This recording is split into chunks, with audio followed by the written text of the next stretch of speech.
Vamos lá, então. Vamos começar. Pessoal, mais uma vez, boa noite aí a todos. Sejam todos muito bem-vindos. Primeiro, é uma satisfação estar aqui, né? Principalmente depois, né, dessas duas palestras aí que foram empolgantes, esclarecedoras. Nossa, estou aqui maravilhado. Mas vamos lá, vamos continuar falando sobre a transformação digital. Na realidade, vou dizer, uma perspectiva, né, interessante que eu quero apresentar aqui para vocês. E falar sobre essa novela do marketing. Vamos aprender um pouco mais sobre marketing. E, seguinte, antes de mais nada, né, poder me apresentar aqui para vocês de forma um pouco mais enxuta também, como os demais fizeram. Só tentar passar aqui o slide.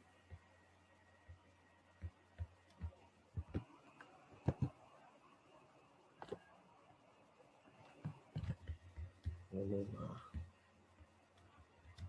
Pronto, deu certo. Seguinte, pessoal. Fala aí, galera. Eu me chamo Senna e eu acredito que eu estou aqui, né, pelo poder, né, que o conhecimento, né, tem de transformar as pessoas. E eu sou prova viva disso, tá? Me considero de fato que o conhecimento transformou a minha vida, tá? E aqui é o meu Insta, e nós vamos lá, né, sem a gente perder muito tempo. Seguinte, o que eu vou tentar apresentar para vocês hoje? Né? O nosso objetivo é entender o comportamento do ser humano diante essa transformação digital, e nós vamos entender também um pouco dos impactos, né, da rede social na gestão da organização. E aí nós vamos falar de transformação digital, customer centric, vamos entender o que é foco no cliente e foco do cliente, né? Vamos falar ali um pouco também sobre a China e o novo varejo, relacionamento nas redes digitais, né, nas redes sociais, e o funil de vendas no marketing digital. Tá? Essa palestra, ela faz parte da trilha de tendências, e essa trilha de tendências é indicada para quem quer desenvolver a capacidade de aprender, tá? E a lidar com os novos desafios. Então, vamos prosseguir. Transformação digital. Seguinte, já foi falado, né, nesse evento, nas palestras anteriores, inclusive Camilo, sobre alguns conceitos, né, da transformação digital, certo? Só que eu gostaria também de apresentar um conceito dessa transformação digital referente ao aspecto comportamental. Então, eu trago aqui para vocês o seguinte conceito, que a transformação digital é a consequência também, né, a consequência das mudanças ocorridas nas sociedades causada pelo avanço tecnológico. O que eu quero dizer com isso? É que, se você perceber, quanto mais a tecnologia ela avança, mais impacto a sociedade sofre, certo? E aí vamos para algo bastante específico. Vamos falar sobre mercado, pessoas, vamos falar sobre clientes. Você percebe que a forma que o cliente, né, ele se relaciona com as empresas já é totalmente diferente, sei lá, de 10, 5 anos atrás. Isso tem uma justificativa, que é o avanço tecnológico. Né? Até o Gabriel falou aí, referente aos treinamentos. Até nos treinamentos que eu costumo ministrar, nessa parte comercial, nessa parte de vendas, a gente fala sobre o caso em que hoje pode ocorrer o risco do cliente saber mais do produto do que as próprias pessoas que fazem parte da empresa, o próprio vendedor. Ou seja, porque a informação hoje, principalmente por causa desse avanço tecnológico, está disponível para todo mundo. Tá? Então, eu sempre digo que o grande lance não é nem a questão da falta de informação, é saber se você está disposto, de fato, a ir em busca dessas informações, em busca desse conhecimento, porque o conhecimento ele está aí, tá? Ele está aí, e o que acontece? Pode acontecer, né, de que, como eu até falei anteriormente, a pessoa está lá na empresa, e as pessoas que, sei lá, não estão dentro da empresa, mas se relacionam com a empresa, têm informações, né, a mais do que aquela pessoa que está ali dentro. Então, provavelmente, você hoje que está dentro da organização, os seus clientes, as pessoas que não estão dentro da organização, mas se relacionam com a organização, provavelmente sabem mais coisas do que você.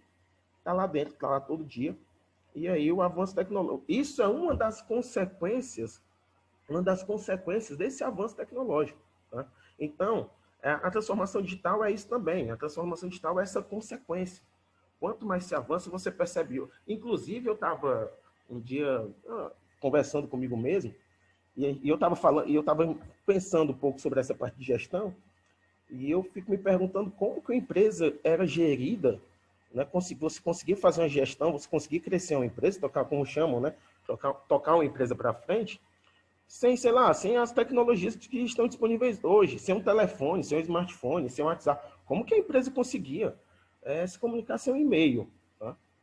Hoje você imagina fazendo o que você faz, sei lá, sem um e-mail disponível para você.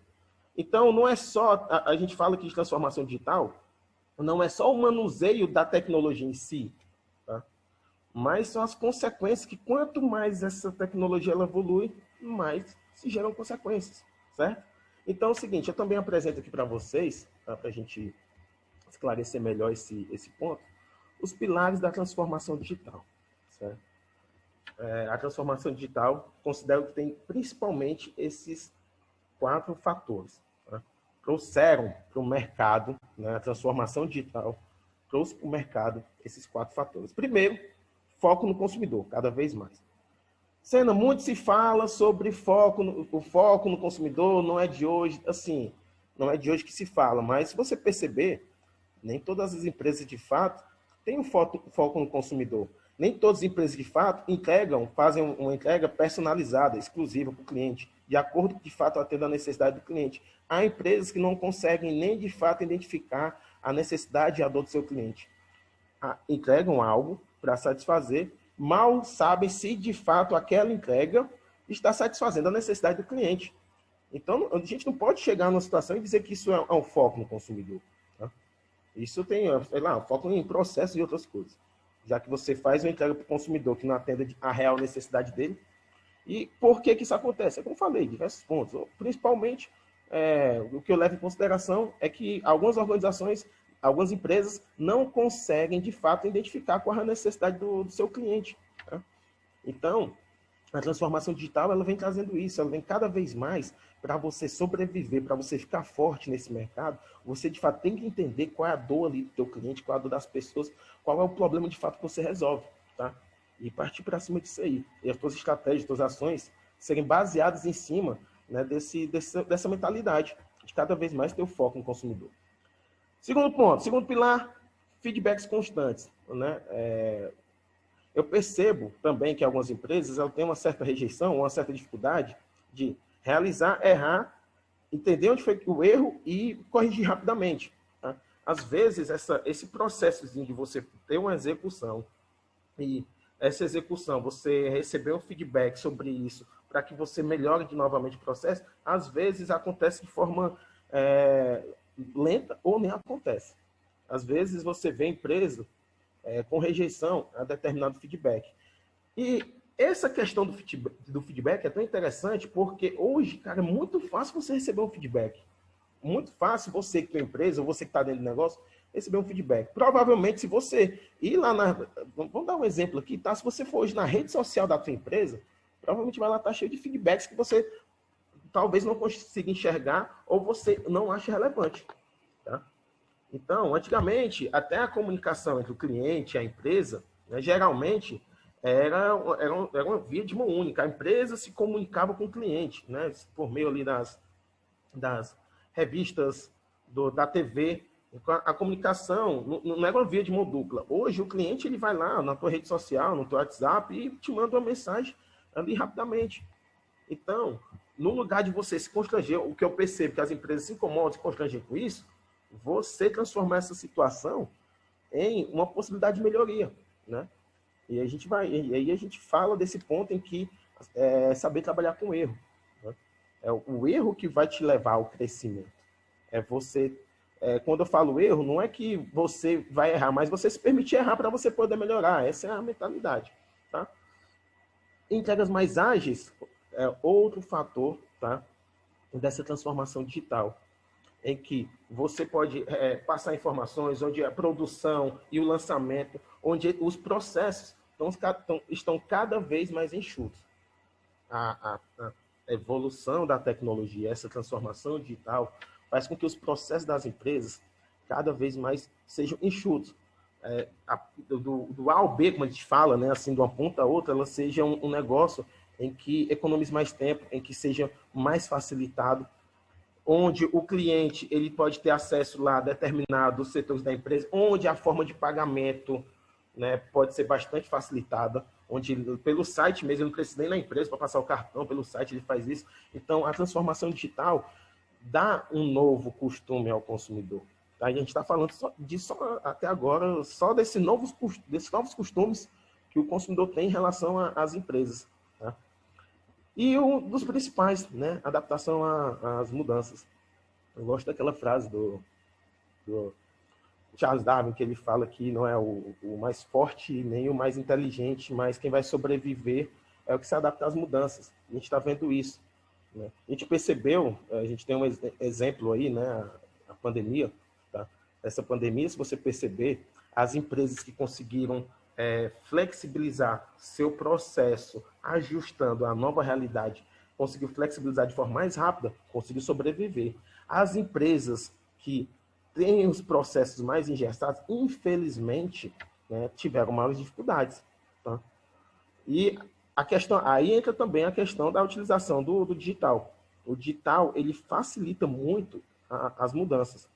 Né? Ele tem o processo digital, né? A tecnologia, ela já tem essa característica de facilitar o processo de mudança. Por mais que algumas empresas o processo, né, seja engessado, mais que o processo seja engessado, algumas empresas conseguiram passar por isso aí, se adaptando ao digital. Outras empresas não conseguiram ter essa flexibilização. E outras empresas também conseguiram, já tinham um processo, já eram tão adaptadas às mudanças que praticamente algumas nem sentiam. Tá? A gente não está falando sobre a questão saúde, ou, enfim, mas o mercado. Teve empresas que conseguiram, sabe, nem sentiram aí. Claro, são raras, porque poucas são as empresas hoje que têm essa mentalidade de adaptação às mudanças. Certo? Então é o seguinte, e aí falando dessa parte, né, de transformação digital, a gente chega num conceito também que eu acho interessante, que a transformação digital não é a utilização, não é só a utilização da tecnologia em si, mas são de fato isso, as consequências da mudança ocorrida na sociedade. A transformação digital não é a causa, a transformação digital é a consequência. Por meio do avanço da tecnologia, a sociedade se comporta de uma determinada forma. Tá? E se você perceber hoje, a nossa forma de se relacionar com as pessoas, os nossos costumes, a nossa forma as nossas exigências no momento de compra, a forma hoje que as empresas se relacionam com os funcionários, hoje mudou completamente. Né? Hoje mudou completamente. Eu percebo, né, em que, principalmente isso, não querendo fugir do nosso assunto, mas eu percebo que nos relacionamentos com as pessoas, a tecnologia, essa transformação digital já está tão inserida no comportamento. Hoje ali você quer uma resposta rápida pelo WhatsApp e você, antigamente você, sei lá, mandava um e-mail ou então mandava uma carta e você contava ali com a boa vontade da pessoa te responder, né? Hoje você meio que cobra uma resposta porque você sabe se a pessoa leu a tua mensagem, se ela não leu, se ela foi enviada, se ela não foi enviada. Então isso mexe demais no costume, né? Na cultura, né? da sociedade. E claro que se mexe na cultura da sociedade, vai impactar o mercado, certo? Então vamos lá. E aí, pegando da questão de que o cliente ele também é impactado, já que o cliente é um ser humano, claro, e faz parte da sociedade, na realidade, no mercado, a transformação digital impacta mais o cliente. O cliente é o primeiro que sente, é o primeiro que muda o costume, como o Camilo falou, até o exemplo do Uber. No começo, é uma dor, é uma incerteza, mas depois já era. Hoje é muito fácil para a gente pegar um Uber. Hoje é muito fácil você comprar pela internet para algumas pessoas, para a grande maioria das pessoas. Hoje é muito fácil você pedir uma comida, né? Fazer um pedido pelos aplicativos, o iFood, como por exemplo. E o que acontece? As empresas perceberam a importância de colocar o cliente, né, no coração da organização. E a gente fala do Customer Centric, né? Que não é só você querer agradar o cliente. Ah, Senna, mas eu agrado meu cliente, eu trato com educação. Não, a gente não está falando disso. está falando de fato se o cliente, de fato, ele está no centro da tua organização. Se de fato o cliente ele faz parte por inteiro dos processos e das estratégias que você está elaborando aí. Se o 2021, o teu cliente, ele está dentro do planejamento, né? Só que o que é que acontece? Como eu falei, primeiro, a grande dificuldade, e eu vou falar também um pouco sobre isso, é identificar essas necessidades. Tá? Talvez necessidades que o cliente nem ele mesmo saiba.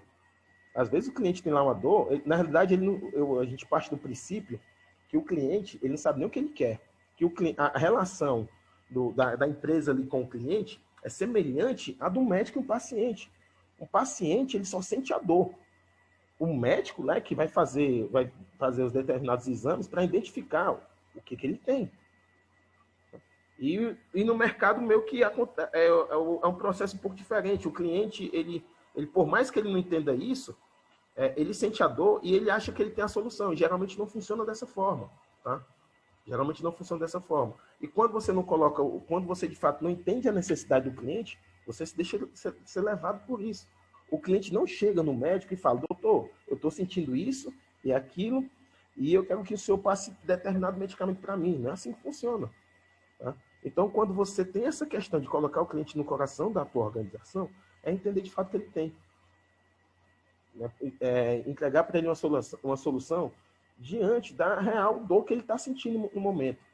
Quando a gente fala de dor, tá? A gente fala de desejos e necessidades aqui, certo? Então, vamos lá. Customer Centric é uma abordagem que tem como principal característica, olha só, a centralização do planejamento estratégico no cliente. É de fato você estudar o cliente como um todo, é você pegar informações sobre eles, é você entender o comportamento dele, é você entender lá o que leva ele a ter determinado desejo ou necessidade diante de determinadas situações. É você esmiuçar de fato, é você entrar na cabeça dele, é você entrar na cabeça do cliente, a fim de entregar uma melhor solução. Tá? E aí eu trago um conceito simples, que é o do foco no cliente e foco do cliente. Certo? Não está errado. Foco no cliente versus aí o foco do cliente. O que acontece? As pessoas, né, desculpa, as pessoas, as organizações, as empresas, as pessoas que fazem parte da organização, tá, buscam muito foco no cliente, sendo que deveriam ter o foco do cliente. Buscam muito ter aqui o primeiro, aqui do lado azul, foco no cliente. Só que isso não é o suficiente. Hoje, o suficiente para você ter uma relação saudável e uma relação lucrativa com o teu cliente, você precisa ter o foco dele, o foco do cliente. Vamos lá. Vou contar rapidinho aqui a seguinte historinha tá para você. Seguinte, olha só. Digamos que você esteja na fila de um banco. Tá? Assim, fila ou então a senha. Você pegou a senha e o banco lá está lá cheio de pessoas para ser atendidas, né? Pelo caixa lá presencial. E você está lá com uma dessas senhas, certo? Então, olha só o que acontece. E aí, pela quantidade de pessoas, não tinha mais a capacidade das pessoas esperarem sentadas. E você é uma das pessoas que está esperando em pé para ser atendido. Isso causa um certo incômodo, né? Um certo desconforto. Você está lá no banco, em pé, já está esperando, enfim. Aí o que acontece? Olha só. O gerente do banco vê aquela situação, vê que os clientes do banco estão esperando em pé.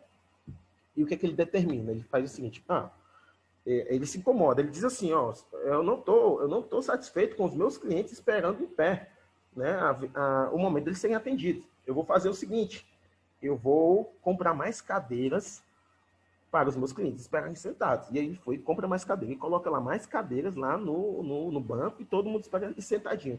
Aí a grande questão só para vocês pensarem aí, esse tipo de atitude que o gerente teve, podemos considerar que esse tipo de atitude foi uma atitude de foco no cliente ou foco do cliente. Tá?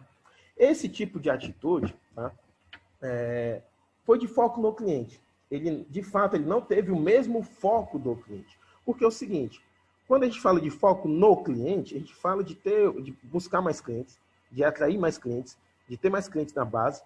E quando a gente fala de foco do cliente, a gente fala da gente ter a mesma perspectiva. É como se você tivesse entrado dentro do corpo do cliente e olhar com os mesmos olhos dele, né? Entender as mesmas necessidades deles.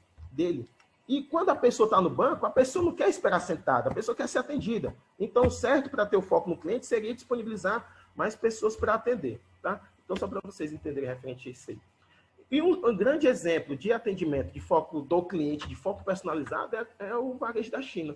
Tá? A China hoje, né, é um grande exemplo no varejo e ela entrega esse atendimento altamente personalizado. E como que ela faz isso e por que ela é referência? Primeiro, foco do consumidor. Tá?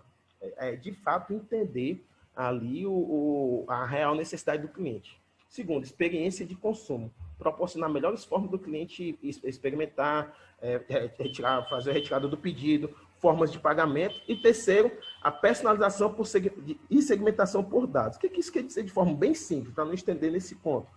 É que entender que cada escolha, o comportamento do meu cliente, isso pode me gerar, eu fazer uma espécie de desenho da necessidade dele.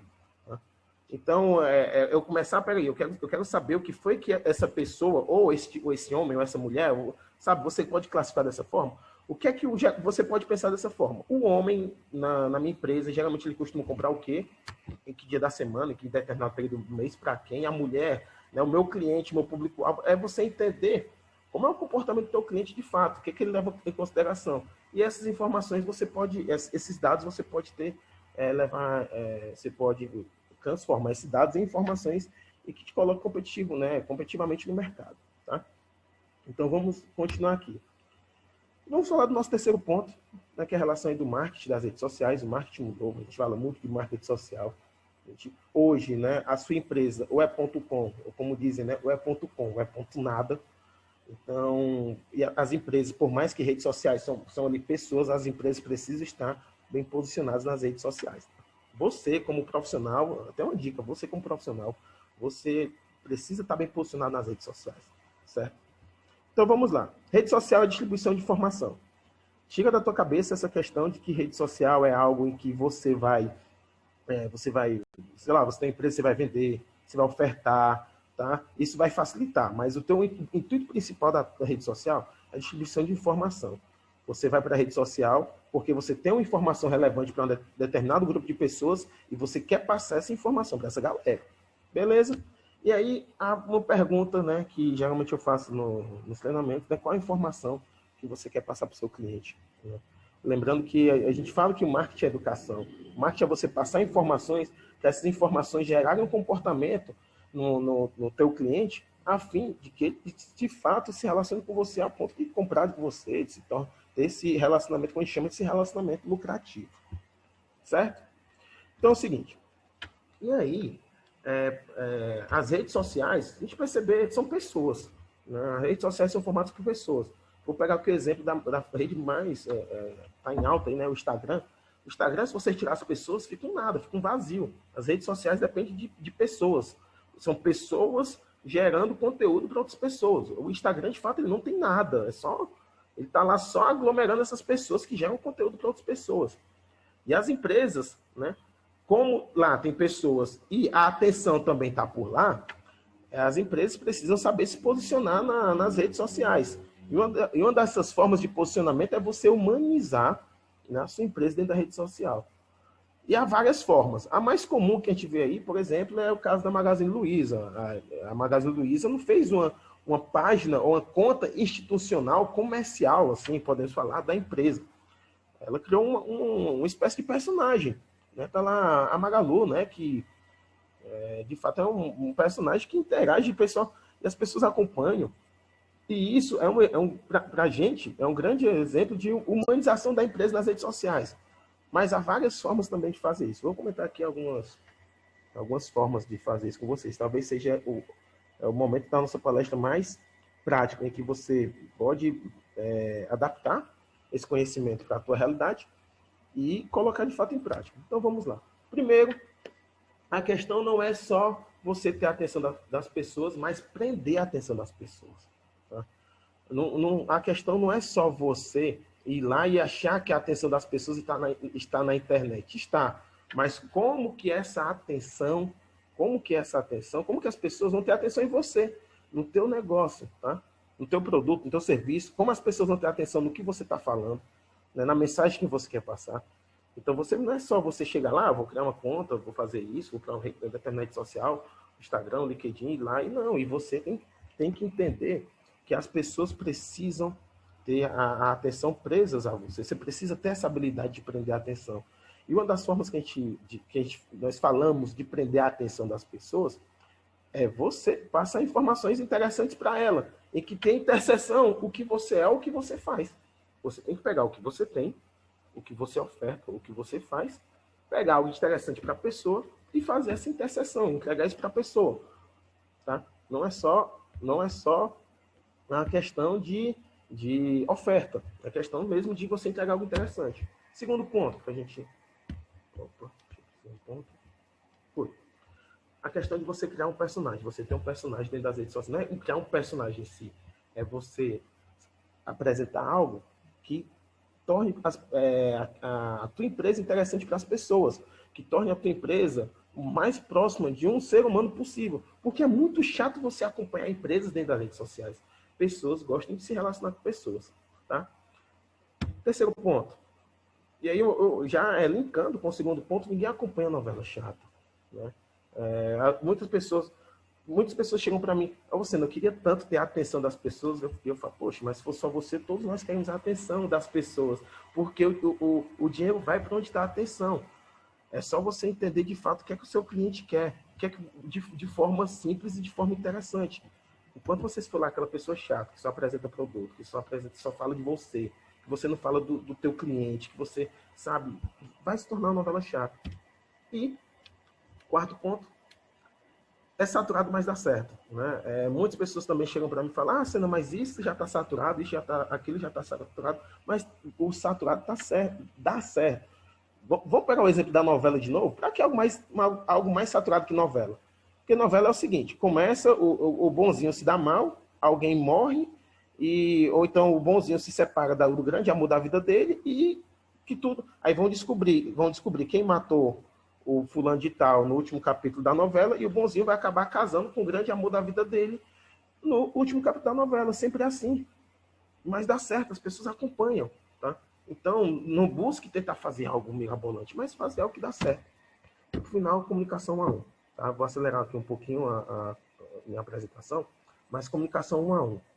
Você, na rede social, por mais que você tenha centenas, dezenas ou milhares de pessoas na sua rede social, a sua comunicação é 1 para 1. Quanto mais você se comunica quanto mais você tenta se comunicar com muitas pessoas, mais você se comunica com ninguém. Tá? Como assim? Então, como assim, Seno? Vamos lá.